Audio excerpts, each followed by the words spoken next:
Ar žinot, kas dedas Lietuvoje? Per ateinančius 2 mėnesius nusimato šitie miškų iškirtimai pigiems Ikėjos baldams.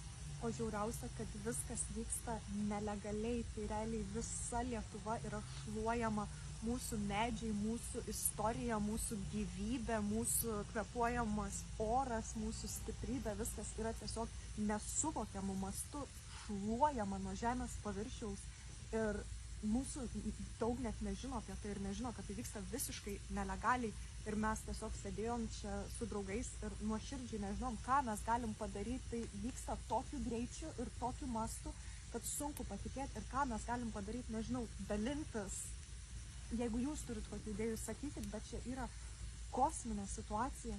Šį penktadienį vyks protestas Vilniui, tai labai kviečiam jūs jungtis į jį ir stovėti kartu už savus miškus, nes žinot, kame didžiausias grūzas, kad švedai, Ikėjos įkūrėjai, tai jau senai nebeleidžia savų miškų kirsti.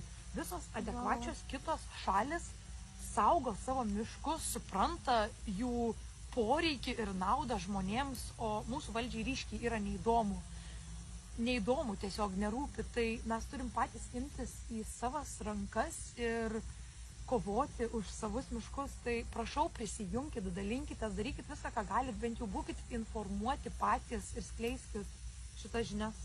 Saugom tai, kas mums yra brangiausia